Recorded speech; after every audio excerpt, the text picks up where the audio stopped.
आज का हमारा टॉपिक है NCERT maths class 10th quadratic equation chapter 4 है। जहां पर कि हमें करना क्या है कि पहला क्वेश्चन शुरू हो रहा है, find the quadratic equation, find the root of the following quadratic equation by factorization method. मैं यहाँ हिंदी में भी थोड़ा बताना चाहूँगा कि फैक्टराइजेशन मतलब होता है गुणनखंड करना, यानी गुणनखंड मतलब दो भाग में इस इक्वेशन को दो भाग में गुणनखंड के रूप में, गुना के रूप में, मल्टीप्लाई के फॉर्म में करके हमें छोड़ना है। तो यहाँ पर हम लोग देखते हैं, आज पहला क्वेश्चन जो है वो पहला क्वेश्चन में दिया गया है कि x square minus 3x minus 10 equal to 0। तो ज़्यादा इसमें प्रॉब्लम नहीं है, प्रॉब्लम इसमें कुछ भी नहीं है। यहाँ पर फर्स्ट पार्ट में देखेंगे कि यहाँ पर कांस्टेंट, यहाँ से कांस्टेंट को लेंगे और इसके साथ साथ मल्टीप्लाई करेंगे कोफिशिएंट ऑफ एक्स स्क्वायर, यानी एक्स स्क्वायर से पहले कोई नंबर नहीं है तो हम लोग वहाँ पर समझेंगे 1, तो 10 1 जा 10 हो गया। अब 10 को हम लोग फैक्टराइज करेंगे, गुणनखंड करेंगे कि क्या होता है। यहाँ पर हमें चाहिए 3, मिडिल पार्ट यहाँ पर 3 है जिसको स्प्लिट करना है। तो 2 5 जा होता है 10, 2 5 जा 10, तो 5 और 2 से ज्यादा टूट नहीं पा रहा है, ब्रेक नहीं हो पा रहा है, तो 5 माइनस 2 करने पर यहाँ पर 3 आ रहा है। अब हमें ये करना है कि x square 5x 2x minus 10 equal to 0। लेकिन अब इसमें साइन हमें सोचना है कि साइन क्या होगा, 5x का साइन क्या होगा, 2x का साइन क्या होगा। तो साइन इस पर डिपेंड करता है कि यहाँ पर अगर माइनस है तो ये जो ग्रेटर नंबर, इसमें दोनों में से देख लें ग्रेटर कौन है, तो ग्रेटर यहाँ पर 5 है, दोनों में से बड़ा 5 है, तो 5 में वही साइन यूज करते हैं जो ऊपर रहता है और दूसरे में प्लस। अब 5x प्लस 2x हो गया, तो माइनस 5x में 2x को सब्ट्रैक्ट करेंगे तो माइनस 3x आ गया। तो ये फैक्टराइजेशन करने का पहला तरीका है और मस्त तरीका है।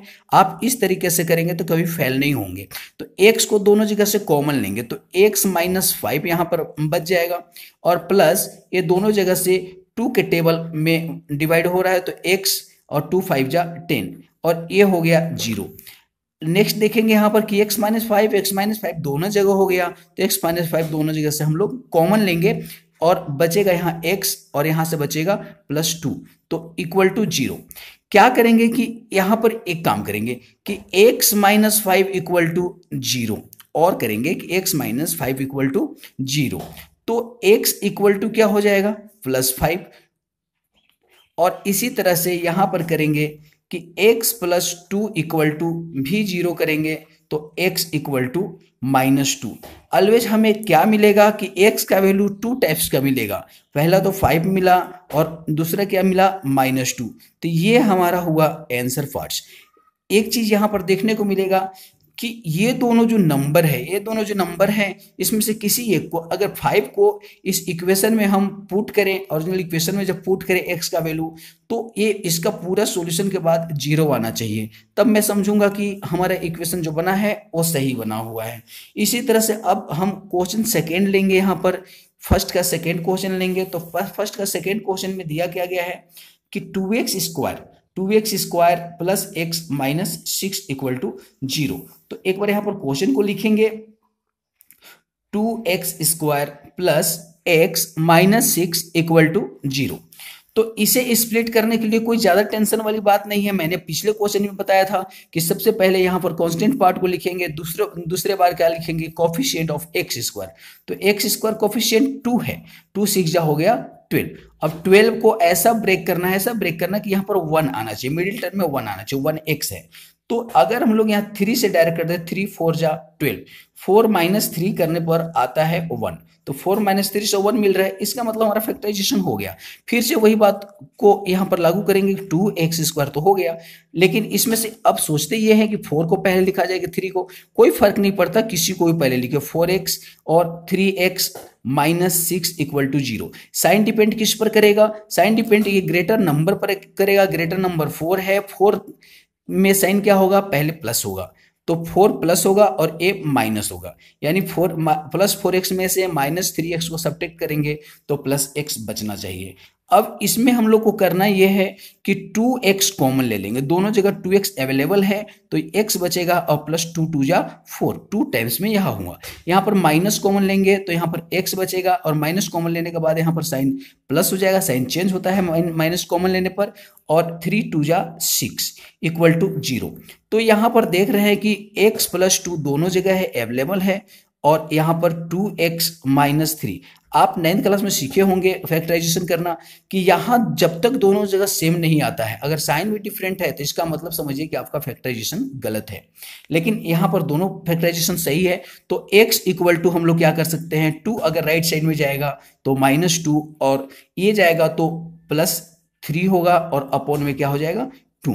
तो ये हमारा x का वैल्यू हुआ, यही x का वैल्यू हो गया। अब क्वेश्चन नंबर 3 देखेंगे। 3 में क्या है, 3 में है क्वेश्चन नंबर 3 में यहाँ पर है √2x² plus 7x plus 5√2 equal to 0। तो इस क्वेश्चन को भी यहाँ पर लिखते हैं कि √2x² plus 7x plus 5√2 equal to 0। Root का क्वेश्चन थोड़ा सा डिफरेंट टाइप से सोल्व किया जाता है, लेकिन हम लोग को कोई दिक्कत नहीं है, हम लोग वही प्रोसेस फिर से लागू करेंगे कि 5√2 है यहाँ पर कांस्टेंट टर्म और उसके साथ √2 है, तो इसको जब मल्टीप्लाई करेंगे तो √2 और √2 2 टाइम्स हो गया, इसका मतलब 2 हो गया, 5 2 जा 10।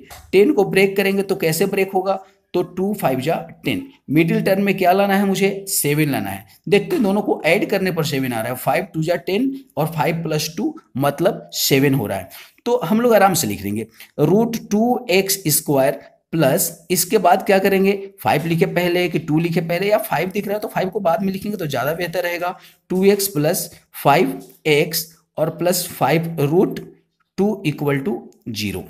इसके बाद हम लोग को क्या करना है, करना यह है कि अगर यहाँ पर हम लोग कॉमन लेते हैं, √2 कॉमन लेते हैं, तो √2 कॉमन पॉसिबल नहीं है, x कॉमन पॉसिबल है, लेकिन यहाँ पर जब हम लोग 5 कॉमन लेते हैं तो एक बार गलती करके देखते हैं। एक बार गलती ये करते हैं कि x कॉमन लेते हैं तो यहाँ पर √2x बच जाता है और प्लस यहाँ पर 2 बच जाता है, लेकिन यहाँ से 5 कॉमन लेते हैं तो बच जाता है x और प्लस बच जाता है √2। यहाँ पर जब आया तो ये जो मेथड है ये जो गलत हो गया, क्या है कि दोनों का फैक्टराइजेशन में ये वाला पार्ट इक्वल नहीं है। तो ऐसे पार्ट को इक्वल करने के लिए हम लोग यहाँ पर थोड़ा सा अपना माइंड लगाएंगे कि √2x² तो है, प्लस 2 के बदले अगर हम लोग √2 का स्क्वायर लिख दें और साथ में x लिख दें तो इसका मतलब यही होता है कि √2 का स्क्वायर 2 ही होता है, और प्लस 5x और प्लस 5√2 इक्वल टू 0। इसके बाद हम लोग यहां से कॉमन ले लेंगे कि दोनों जगह √2 कॉमन हो रहा है, दोनों जगह √2 कॉमन हो रहा है, साथ में x भी कॉमन हो रहा है, तो यहां पर बचेगा x और एक √2 बचेगा यहाँ पर, प्लस दोनों जगह से 5 कॉमन हो रहा है तो x प्लस √2 यहाँ भी बचेगा इक्वल टू 0। यहाँ पर जो हमने क्वेश्चन में किया था तो √2 कॉमन हो गया। इसके बाद हम लोग यहाँ पर कॉमन लेंगे x प्लस √2, दोनों जगह से कॉमन, और √2x प्लस 5 इक्वल टू 0। ये रूट वाला क्वेश्चन थोड़ा सा डिफिकल्ट होता है, थोड़ा सा माइंड इसमें लगाना पड़ता है। और यहाँ पर आंसर में क्या होगा कि x प्लस √2 इक्वल टू 0, तो x इक्वल टू माइनस √2 हो गया, और यहाँ पर √2x equal to plus 5 equal to 0, तो x इक्वल टू 5 को राइट साइड में लेके जाएंगे माइनस होगा और √2 यहाँ पर हो जाएगा। तो हमारा आंसर क्या मिला, x इक्वल टू माइनस √2 और मिला 5/√2। ये रिक्वायर्ड आंसर हुआ हमारा। और ठीक है, अब नेक्स्ट क्वेश्चन की तरफ हम लोग थोड़ा सा ध्यान देंगे। नेक्स्ट क्वेश्चन क्या है, नेक्स्ट क्वेश्चन यहाँ पर ये है कि 2x² माइनस x प्लस 1/8। तो हम लोग पहले क्वेश्चन को लिख लेंगे। Question number 4, 2x² -x plus 1/8 equal to 0। एक बात पर यहाँ ध्यान देना है कि फ्रैक्शन फॉर्म का जो क्वेश्चन रहेगा, फ्रैक्शन फॉर्म का भी क्वेश्चन आसान होता है, डिफिकल्ट नहीं होता है।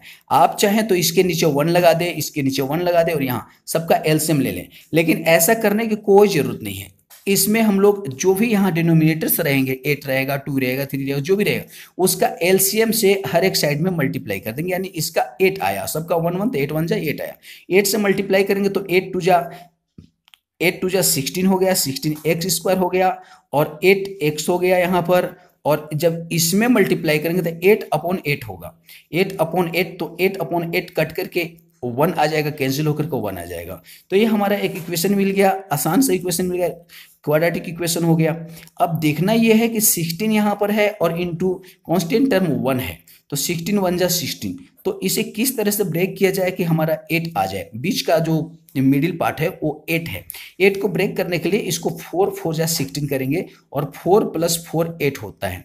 लेकिन यहाँ पर क्या करना पड़ेगा, हमको दोनों का साइन सोचना पड़ेगा कि 16x² और 4x लिखेंगे और 4x लिखेंगे प्लस 1 लिखेंगे इक्वल टू 0। तो यहाँ पर माइनस है, तो इसको अगर माइनस कर दिया जाए, इसको माइनस कर दे तो -4 -8 आ जाएगा। इसमें कोई डिफिकल्ट नहीं। इस यहाँ पर साइन पर ध्यान कोई जरूर देना नहीं है, आपको यहाँ पर साइन को ध्यान देना है। अब देखेंगे कि दोनों में कॉमन क्या आ रहा है, तो दोनों में कॉमन है 4x।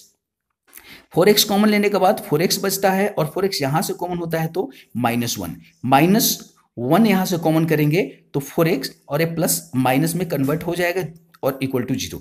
दोनों पार्ट यहाँ पर हो गया 4x - 1 कॉमन हो गया, तो 4x - 1 यहाँ पर और ये बचा हुआ है 4x - 1 इक्वल टू 0। अब ध्यान देंगे यहाँ पर कि हमें क्या मिलने वाला है, 4x - 1 इक्वल टू 0 और 4x - 1 इक्वल टू 0 दोनों पार्ट से। तो ये 4x इक्वल टू +1 और x इक्वल टू 1/4 और यहां पर देखेंगे 4x इक्वल टू 1 और x इक्वल टू 1/4। दोनों में आंसर सेम है, यानी x का वैल्यू क्या होने वाला है 1/4 एंड 1/4। इसे इक्वल रूट्स के नाम से जाना जाता है, इसे इक्वल रूट्स के नाम से जाना जाता है। आप चाहे तो आंसर अगर चाहे कि एक ही टाइम लिखे तो जी नहीं, यहां पर आंसर आपको 2 बार लिखना ही पड़ेगा एक ही चीज, और इसी को आंसर हो गया ये हमारा। यहां पर नेक्स्ट क्वेश्चन है 100x² - 20x + 1 इक्वल टू 0। तो जैसे हम लोग सारे क्वेश्चन में किए हैं, पिछले क्वेश्चन में किए हैं, उसी तरह से यहाँ फिर से करना पड़ेगा। करना ये है कि यहाँ पर 100 है कोफिशिएंट तो 100 लिखेंगे और इसके साथ कांस्टेंट 1 है तो 1 लिखेंगे, मल्टीप्लाई करने पर 100 आ गया। अब इसी ये सोचना है कि क्या होगा, तो अगर डायरेक्ट सोच पाते हो डायरेक्ट सोचेंगे कि 10 10 जा 100 होता है और 10 + 10 20 भी होता है, तो डायरेक्ट भी सोच सकते हैं और नहीं तो फैक्टराइज पूरी तरह से फैक्टराइज कर लेंगे। तो सोचने के लिए आप कैसे भी सोच सकते हो, 10 10 जा भी लिख सकते हैं डायरेक्ट। तो यहाँ पर 10 + 10 20 हो रहा है, तो हमारा स्प्लिट हो गया, मिडिल टर्म स्प्लिट हो गया 100x² माइनस ये 10x - 10x + 1 इक्वल टू 0।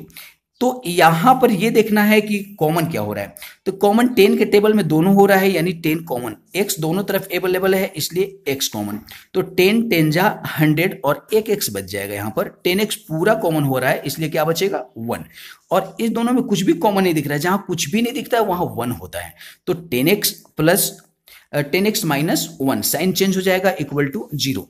तो यहां पर हम लोग देखें कि 10x - 1 दोनों जगह अवेलेबल है और ये 10x - 1 फिर से बच रहा है इक्वल टू 0।